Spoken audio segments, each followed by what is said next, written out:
Okay, I've got a problem up on the board. I want to approximate the area between f of x equals x squared and the x-axis over the interval from 0 to 1.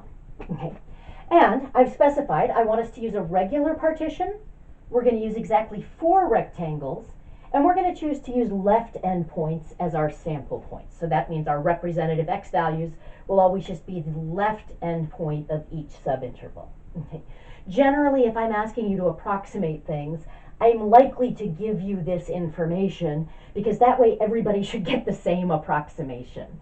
If I just said, approximate, use 4 rectangles, everybody in the class could have a different answer, and that just makes grading a nightmare. Okay, so you'll find the same thing in the homework. You'll generally be told how many rectangles to use and what to choose as your sample points or your representative x values, and that's so that you can check your answers in the back of the book and there's a right answer, because there's no one right approximation of things. Okay, I like to have a picture of what's going on. So I know what x squared looks like. Oops. And we're just working on the interval from 0 to 1. So I'm looking at finding this area right in here, okay, between that curve and the x-axis. Okay. Now, if I'm chopping this interval up into 4 pieces, the interval goes from 0 to 1. If I chop it up into 4 pieces, well, I'm basically chopping it into quarters. So my endpoints are going to be 0, 1/4, 1/2, and 3/4, and then 1. So I can mark those off over here, like so. Okay.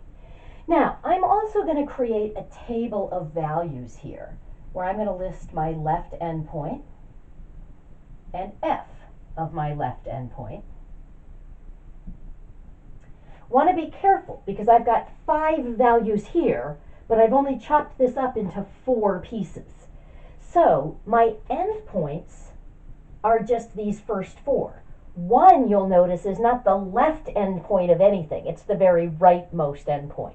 So the numbers that I'm going to list for my left endpoints are 0, 1/4, 1/2, and 3/4. And I'm basically going to be using this table here to keep track of what the heights of my rectangles are. Okay. So to find this, I'm just plugging into the function x squared. 0 squared is 0. Now what that means is that over this first subinterval, I'm drawing what we call a degenerate rectangle. Its height is 0. So it has a base, but the height is 0. That's okay. We're allowed to have degenerate rectangles. That just means it's going to contribute 0 area. Okay. When the endpoint is 1/4, 1/4 squared is 1/16. Now over here, here's 1/4. I come to the y value on the curve, which would be 1/16. I'm going to just extend that across that entire interval. So I've created this rectangle right here. So I'm going into denial and pretending that we have the same height rather than this changing height over that subinterval. When my left endpoint is 1/2, 1/2 squared is 1/4. So over here, here's 1/2. Here's the y value on the curve. I extend that across the entire interval, and that's creating this rectangle for me right here. Okay. All right, and I usually will ask you to draw a picture of your rectangles on the curve. So be prepared to do this. I find it helpful, but I also often require it in the work that I ask for. Okay. All right, if my left endpoint is 3/4, then the function value or the height there is 9/16. So here's 3/4. I come up to the point on the curve, extend that across this interval, and there's that rectangle right there. Okay, so I've sort of calculated the things I need. Let's write down what our delta x is here.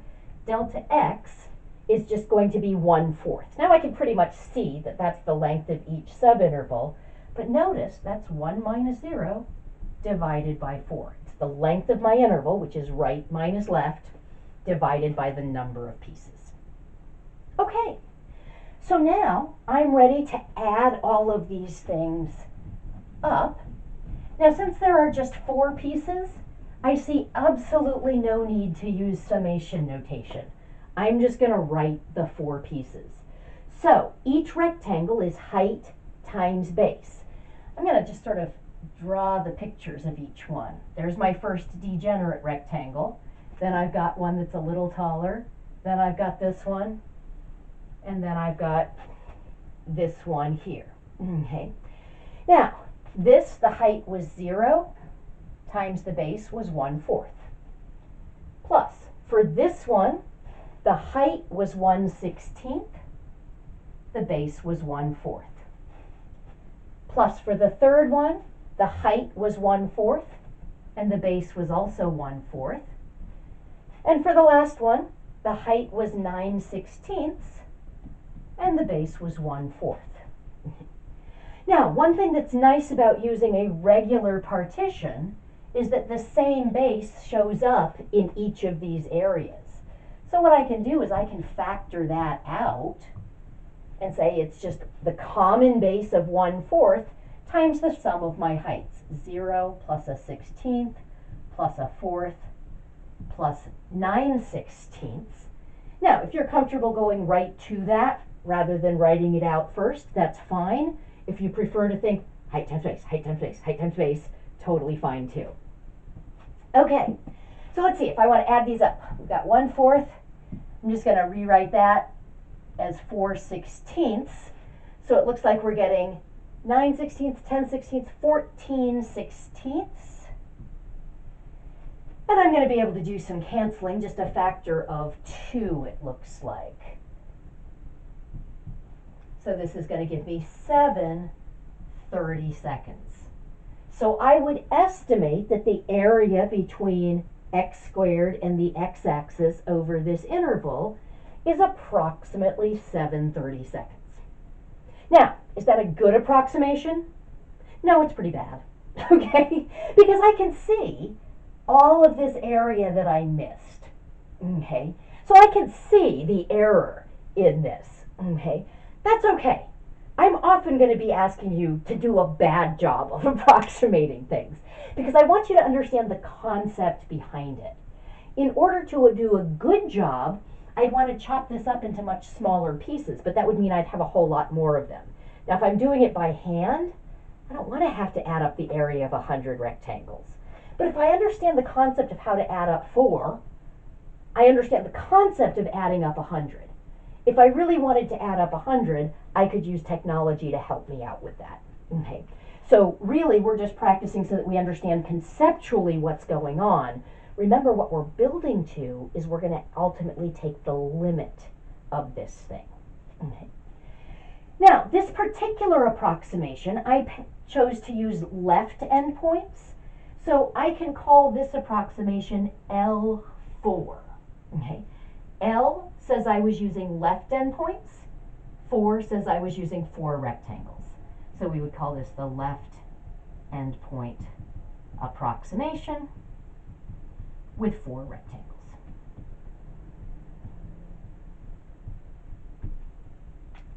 Okay, so I want to do another one for practice. Okay, I'm going to give you the problem and I'm going to suggest that before you turn on the next video, you try this problem on your own and then just turn on the video to check your answer with me. So let's say I wanted to work with f of x equals cosine of x on the interval from 0 to pi over 2. Okay. And I want to this time find R3. So the 3 says we're going to use 3 rectangles. Okay. R says we're going to use right endpoints as our sample points. So this would be the right endpoint approximation. Okay. And we're pretty much this semester always going to use a regular partition unless otherwise specified. I'll usually try and make it clear, so I'll explicitly say use a regular partition. But unless otherwise told, we're pretty much, going to always choose to use a regular partition. Not because it makes things mathematically any more accurate, but it just makes things simpler to do logistically. Okay, so we're ending this video now. Try this. At the start of the next video, we'll work through this one together.